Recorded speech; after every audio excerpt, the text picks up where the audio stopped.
religious leaders blindfolded by their political convenience to use, or partisan convenience or partisan inclinations, to compel us to take wrong decisions. Who would you vote for? And that is why I am meeting you tonight or today or whatever morning at your time. Who to vote for? Those are the considerations we want to look at. We will not accept that as a pastor I will stand behind a pulpit and say, go and vote for this person. Of course, there are about how many Christians on the platform, so who should we vote for? Okay, if NDC had a Muslim candidate, NPP had a Muslim candidate, so what? Does it mean that we will preach that nobody should vote? We won't vote in that election? What if there's a day where there's a Muslim NPP leader, Muslim NDC leader, or a Muslim butterfly, or a Muslim new force, and all the candidates are Muslims? What are we going to then say? Are we going to tell people don't vote? I think that we need to be very careful. The Muslim leaders who are pushing that agenda for Muhammad because he's a Muslim, Christian leaders who are pushing for, Muslim leaders who are pushing for Baumia because he's a Muslim, and Christian leaders who are pushing for Muhammad because he is a Christian, are not doing this nation good. Whether you vote for Muhammad or Baumia, I will come to that later. But to push the religious card at the forefront, we are doing this nation great harm. I know there are all kinds of theories.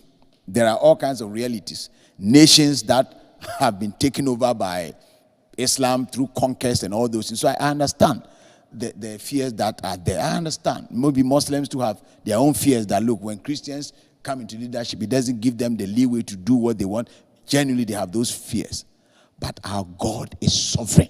Our God is capable. Anybody he gives us, whether it's a Cyrus, whether it's a David, whether it's a Saul, or whether it's a Darius, once God leads us to that person, he knows the talents and the skills that he has placed in that person. So in deciding who to vote for as the president, please don't allow, and listen to me, Christian, don't allow any pastor, any apostle, any bishop to play that religious card. If you're a Muslim, don't allow any cleric, Islamic cleric, to play that religious card. Let us critically, with knowledge, with understanding, evaluate the candidates, not only at the presidential level. If at the parliamentary level, what are we going to say? Don't vote for the person because he's a Muslim. At presidency, are you going to allow the same people to vote for MPs? Are we saying that for the Christians now, we are supposed to vote for Christian president, Christian MPs? Is that the kind of spirit and nation we want to rule? Is that a logic? And so we are going to say that, okay, let's vote for Christian assembly member. Let's vote for Christian. Let's demand for Christian MCs and DCs. Where are we driving this to? What is the real knowledge in this? How is this going to help us? The Muslims are also going to push, let's vote for Muslim presidents, let's vote for Muslim MPs. Is that how we build a nation? Church, I am speaking more on the Christian side because I disagree with the Muslim, but I don't have the basis to argue. But as a Christian, I disagree with that Christian minister who also pushed that thing to me and to the platform. And you see, it again, as I was sitting at a table, at a dining table, and among ministers, and this thing also came up again, and the religious card was being played. And I felt that, no, we are not doing this nation, our country, Ghana, any good service. So, I am suggesting, therefore, that we need to critically examine those who are capable of leading nation. Let your heart be very fair and objective. That is what Christianity is about.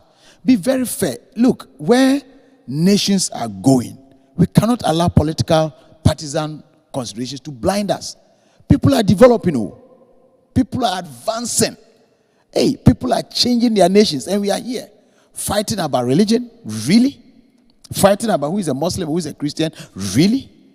We are not thinking about who has a vision, who has a dream, who has a passion, who has the record, who is really, truly, truly visionary and capable. That's not our consideration. Muslim, Christian, can do or cannot do. Now, the other thing I want to raise before I come to the individual's concern, I know this is going to be controversial and somebody may want to beat me, but hey, again, the greatest tragedy is the silence of the godly people. You see, there are about 12 people coming into these elections. Please, this is my view, and thank God for democracy. Thank God for having opinions. I think that looking at the contest and the closeness it appears to be, I honestly want to suggest to all of us that let us not waste our votes. If you know in your heart of hearts that this person can never win, even if angels come and help him, unless God. But even if angels come on, they want to come and help, the person will never win. I want to respectfully beg you not to vote for the person. I'm not going to mention names, but you know that this person, there's no way the person will win. Now, when you go out of anger, maybe you are angry with your political party, you are angry with your presidential candidate. So as a protest vote, you go and vote for somebody you know cannot win. And eventually this election goes for a runoff. One, you are going to take us through another how many days of unnecessary political temperature. And because the stakes in these elections are so high, if there's a runoff, people will do anything because they know that, hey, the slightest thing they can cross the bar. So let us give decisive victory to whoever we choose. And so I want to say, and I want to tell you respectfully, look into your heart. Everybody listening to me, Christians, Muslims, NDC, MPP, CPP, whatever, Shedda, Afrafanto, all of you, whichever political party you belong to, genuinely ask yourself, for the sake of Mother Ghana, you may be following your presidential candidate, you may be chopping his money, that's okay. They've given you some of the money, enjoy it. Enjoy it. But when you go to the booth, and it's before you and your God, and you know in your heart of heart that yes, I support this person, but this is not the time. Please take a wise decision, take a lovely decision, and vote for those you believe can truly lead this nation. Can truly lead this nation. It is very important we do that. It is extremely important we do that. So don't go and waste your vote. I don't want to mention names, but to be candid with you, and I don't want anybody to be angry with me, I realistically think that now there are two political parties that are most likely to win. But in order for me not to mention name for somebody, is this, is that, my conviction is that there are two political parties. So make a wise choice. Choose between the two you believe are likely to win, but the best person, that is the one you have to vote for. If you want to just enjoy yourself, entertain yourself, and go and vote for somebody you know win, I pray that your vote will not be said that to push the country to a runoff. That's all I'm praying. If you vote for the person, it will not push the country to a runoff. Fine. One, we are going to waste money to conduct another election. The little money we could have used for something. Two, these political parties that can tell you we're pushing a lot more money. The money is supposed to be for development will be wasted on campaigns. And we're going to take this country backwards. So I'm appealing to all Ghanaians that please, let's make realistic decisions. Let's be real. Let's put emotions aside. Let's be real. Let's put anger aside. Let's be real and vote among the two. I believe, you may not believe it, but I can tell you that I believe that those are the two. Let's focus on the two, or maybe three. I don't know, but we all know that. Realistically, we all know that. So, repeat: if you are willing to take your own life and the life of your children into the hands of a Muslim doctor or a Hindu doctor or a Baha'i faith doctor or a business partner, you go to China to do business with a Chinese, a Hindu, or a Christian, if you're a Muslim and you are willing to go to the UK or to go to a Christian country and engage with Christian businessmen, you can trust the person who does not belong to your religion. You can trust him to do business, but you can't trust him to lead the nation. So please, let's stop this. And if any minister, or I can only talk of Christian leaders, but I would want to submit that for Muslim too. If any Muslim leader tries to push their religious agenda, stop the person. Tell the person this is not fair. Allow us to choose the best. Now, I'm going to just deal with two candidates. I'm going to, because I don't have time to deal with all the issues, I'll be looking at President Mahama and Dr. Bawumia, the vice president. I'll be raising some issues that I want you to consider.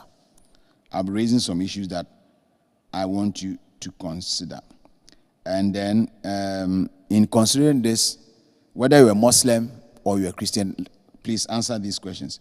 Is God limited by religion? Is God incapable of using anybody? If you're a Muslim, if you're a Christian, is God so powerless that when he gives us a good person, a good leader, a good leader with a vision, a leader who is capable, with a record, who have shown over time that he's able, very competent, very knowledgeable. Nobody is excellent. Nobody will get 100%. But comparatively, we can only compare 2 people or 3 people. We can't compare somebody's record with non-existent record. We can't compare somebody's record with God. We have to choose between human beings. So you want to compare the performance of, let's say, Mahama, performance of Bawumia, irrespective of their religion. Can God use them? Answer that question. Is God capable, or God is limited by their religious belief? Can God use anyone? Can God use anyone? Has God said only Christians should govern? Has God said that? Or only Muslims should govern? Is that in the Bible? Has God said that only Christians can be managers and directors and business executives? Has God said that? If God has not said that, why are we pushing that? I don't know what the Quran says, but has the Quran or the Bible said that? Has Muhammad said that? Has Jesus said that? That only Christians? What of the Caesars? Can the Caesars rule? Can the Caesars be given unto them what belongs to the Caesars to lead us? So please, the Muslims, I don't know what your Quran says, but I request you to ask yourself those questions. Has God used non-Christians before? And has non-Christians built solid nations, developed nations before? Is God in those countries? Are Christians in those countries? Muslims should also ask themselves, have God used Christians to lead nations before? Are Muslims in those countries? Was the nation able to develop? So whether you're a Muslim or you're a Christian, you need to ask these critical questions and not be blinded by just religious consideration or tribal considerations or family considerations. This is about Ghana. This is about our future. When you go to the market, nobody asks you whether you are NPP or NDC, whether you are a Christian or Muslim. Nobody asks that to serve you. When the waters are not coming, when the lights are not coming, nobody will ask you. The light will not ask whether you're a Christian. So we need somebody who will change this nation as we go into the next period of years. Please, I beg you by the mercies of God, let's make the right decision and let's not allow partisan religious leaders to use their partisan influence to hide under scripture or Quran to deceive us. I want to ask you, how could God, and why did God use ungodly leaders, so to speak, like Cyrus and Darius, to bring blessing to his people? If God did it before, can't he do it? And I'm saying this to the Christians. I want to ask the Muslims, is it in your Quran? Did God use people who were not Muslims to achieve great things? If God did it in Quran, and if God did it in the Christian Bible, then I beg you by the mercies of God, pastors who are pushing this, stop it. You are not helping us. You are not helping the country. If you are analyzing on the basis of capacity, skill, ability, competence, I agree with you. Then I will support you. And then you want to add your religious factor, fine. But that does not become the issue. Now, a few questions I want you to ask when it comes to President Mahama. He's been president before. You need to ask your question. Were you satisfied with his presidency? Were you happy? Were you excited? Was it satisfactory? Did you really like his government? Did you like what he did? You will not forget. You need to remember. We lose great opportunities if you forget our history. So you need to ask yourself, were you satisfied? If yes, if you are happy with the way he led the country, if yes, vote for him. If you look at his performance and you ask yourself that if he was the president in this era, would he have been better? Would he have been better if he took us through what we have gone through? Would he have been better? If your heart candidly says yes, with all the challenges, he would have been a better leader, vote for him. And this one is not about you being an NDC or MPP. It's about you loving Ghana. You can put on your partisan, hey, but once you get to the boot, once you get to the thumbprint, think about your wife, think about your husband, think about your children, think about your future, and make the right decision. Were you satisfied with him? If you were not satisfied, and so you voted against him or you're not happy with him, the question is, you need to ask yourself is, what has changed? What shows that if you are not happy with him and now that he has come, he wants to come back, what shows that he will be a better person? What has he brought to the table to convince you that now he's such a transformed leader, and it doesn't take him alone? He had a whole team, and his team, the whole team has now been transformed. His finance, economic managers have been transformed. His social managers have been transformed. Because he's coming with the same basket of team. Are they able? Now, if your answer is yes, there's complete transformation. Yes, they've given us a great vision. Yes, they've given us great transformation. Then you are welcome to vote for him. And then you want to ask yourself, what is the guarantee that when he comes, he's really changed? He's really a different person. You need to answer that question. Has he convinced you? You need to answer that question. Now, so these are questions you need to ask. How, and then after you've asked this question, you want to ask yourself, how great is his vision now? How is he showing, proving that he's capable? Is his vision exciting? Is he bringing ideas that are exciting? And I normally say this, and sometimes we blame politicians that you promised but you didn't fulfill. It's better to promise that you will build 100 houses and be able to build 50, and than to promise that you will build 10 houses and build 2. You promise less, but I have gotten 50 houses from his 100 promises. I've gotten 50 houses, and this one promised 10, and he's giving me only 2. Or is it, even if he gives me all the 10, I still got 10. Somebody has given me 50. So yes, we know politicians will make promises, but at the end of the day, apart from the promises, we want to look at their delivery. What did they really do when they had the opportunity? So you want to ask that questions in analyzing whether you should vote for President Mahama. Now, when it comes to Vice President Bawumia, same questions will have to be asked. He says that he's not been president before. But what is the guarantee that if we make you president, he will be different? The only thing we can assess you is your performance as vice president. So we need to evaluate him with the Bible says, he who much is given, much is expected. When Mahama was vice president, that was the position. Compare his performance. Was he super? Now, based on his performance, when he became president, were you okay with it? From vice to presidency. Now, you want to analyze Bawumia in the same light. Now that he's vice president, are you happy with his role as vice president? Now, if you're happy with his role as vice president, it's obviously stand to reason that when he becomes president, he will be a better person than being vice, because he has more authority, he has more opportunities, he has more influence. You need to see that. So you compare Mahama when he was vice, you compare his presidency. Bawumia has no excuse that because I have not been president. We can judge you on the basis of your vice presidency. And let us critically look at how did he perform. If you were to vote for vice presidency, will you vote for him as vice president?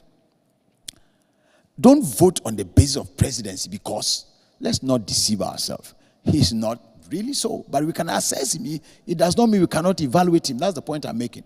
We can evaluate President Mahama because he's been vice president. On the basis of his vice presidency, we can evaluate him and how he performed as president. So if from vice, this is how he performed as president, and then he wants to come back, how is he going to perform? Now, Mahama too has done his part. Bawumia too has done his part. Let's evaluate him on the basis of what he's been able to do as president. And then, as vice president, did he play his role as vice president well? Are you excited? Are you happy with his role? Did he do well? If it was a voting for a vice president, whether you are MPP or NDC, would you have voted for him as vice president? You want to, Bible says, he who is faithful with little things. The little things that were given to him as vice president, as a Muslim or whatever you were, as a northern, whatever tribe, which I don't think are the considerations. Did he perform well? With those of you who are against Mahama because he's not a Muslim, did he perform well with his Christianity? Even though he wasn't a Muslim to you, so we're not happy about, did he perform well as vice president? Did he perform well as a Christian and president? Make that choice, make that decision. So, having looked at their performance, the next thing you should consider is what are their vision, what are they proposing, and the team around them, the people around them, because they are going to be the same people who advise them. There's going to be the same people who will work with them. So you want to look at President Mahama and ask yourself, what are the people surrounding him? How visionary are they? How capable are they? What kind of ideas are they bringing? What kind of language? What kind of discussion? What is their intellectual and ability? What is their leadership ability? What is their hold over issues? Consider that. It doesn't take only the president. No matter how good he is, there are people around him. Are they so prone to corruption, so prone to bad rule? Decide. The same thing, you need to want to look at Bawumia. What are the people around him? Are they visionary? Are they people with ideas? You want to think about that. Don't only think about the president. He needs people. Does he have a team? Critically look at that. Are they people with vision or they are just insulting? What are they doing? You want to consider that. You see, so you want to consider all those things in deciding who you should vote for. The final thing, as I said, is their vision.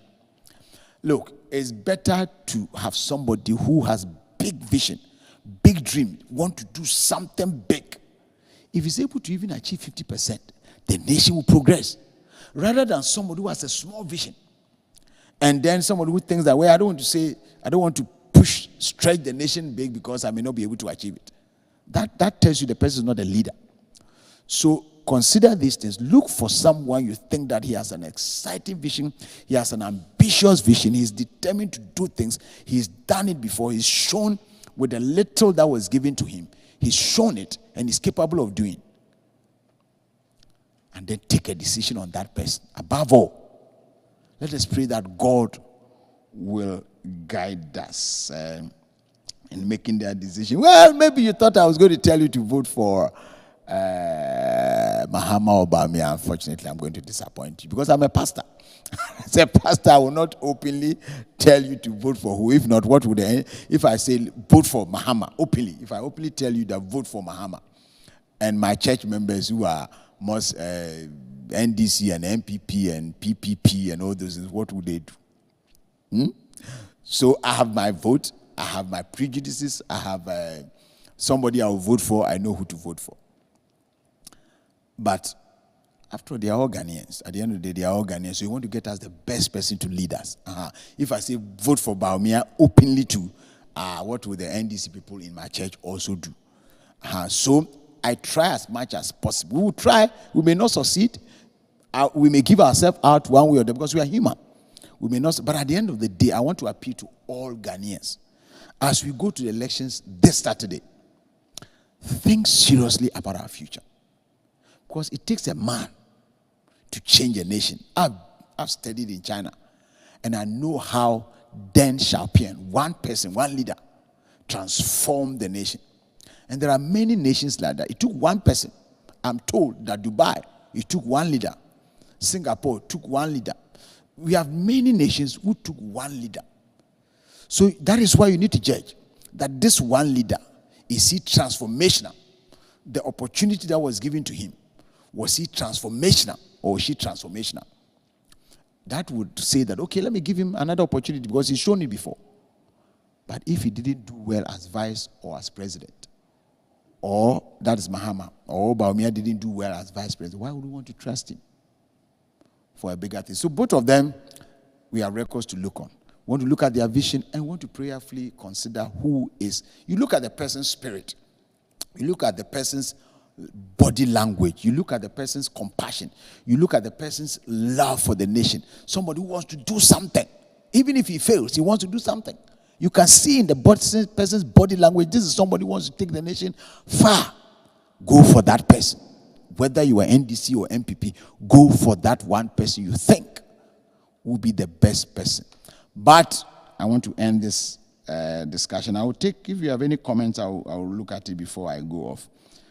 I started by saying that all those Islamic leaders, Muslim clerics, who are speaking against voting for Mahama and pushing that we should vote for Bawumia because he's a Muslim, they are not doing this nation any service because they are not evaluating the person. If they think that genuinely, not because they're Muslim, but they think that Bawumia is the best candidate, let's all go for it and I will support you. In the same vein, our Christian pastors should also stop. Should stop. It's unchristian. It's not right to just be pushing a religious agenda. If we think that, yes, apart from the father is a Christian, Mahama is the best candidate to lead us, let's go for him. If in our heart of heart we think that Bawumia is the best candidate, let's not push this agenda and not destroy this nation. Muslim clerics, pastors, let's not do this. Let us critically evaluate if they are. Can they be the managers of your company? Can they be the managers of your health? Can they be the managers of your vision and your dream? Who can take us for the next 4 years or 8 years? Who can lead us?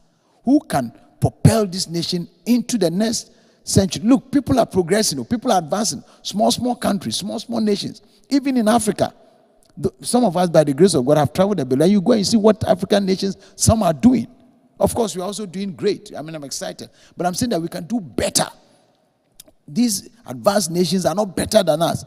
It is just that we are allowing religion and tribe and unnecessary partisan politics to cloud us. On Saturday, may God give you wisdom. On Saturday, may God give you grace. And may your spirit tell you, and may the Spirit of Christ tell you, who is the right choice for this nation. All right? If you have any question for me, I'm more than willing to take it. If not, spare me and let me get off the hook. Please don't insult me. Well, even if you insult me, I just want the good of this country. And I believe that this country will prosper if we make the right choice. I believe that. So please, let's try and make the right choice. Let's make the right choice. God can use anybody. That one for sure. God can use a Christian. God can use a Muslim. God can use a Hindu. God can use even an atheist. God can even use Satan. I've told you that. God can use a donkey. God can use anybody. So that is exactly what I'm communicating. If there are no questions to me, I thank you for giving me your attention. And on Saturday, please go and vote for the best. Go and vote for the right person. Go and vote for a visionary, a compassionate person with answers, person who has direction, who knows where he wants to lead us, who is very clear in his mind. At least for once, maybe other elections you can decide, but for once, let's make the right decision for this nation that you will be proud of, I will be proud of. Choose the right person, and God be with you. God bless you. This nation will prosper. God bless our homeland, Ghana. We love this country. We have no other country. We have no other place. We love the country. And we want the best for this nation. So, when you go on Saturday, I've told you who you should consider to vote for. And remember I said that don't waste our vote. Don't go and vote. As for that one, I will repeat it. Don't go and vote for somebody you know will not win and push this country into another 3 weeks or so of partisan noise and all those worries, and especially money expenditure. No, save us. Just take a decisive decision and vote for the person you know is more likely to win. God bless you. God be with you. God open your understanding. God cover this nation. Every attempt to cause blood flow, any attempt to create chaos and anarchy, may Jesus silence it. May God himself give us a man after his own heart. May God bless our homeland, Ghana. God richly bless you. This has been E.K Acquah with the Trans Leadership Dialogue today, dealing with election matters. God richly bless you and bye.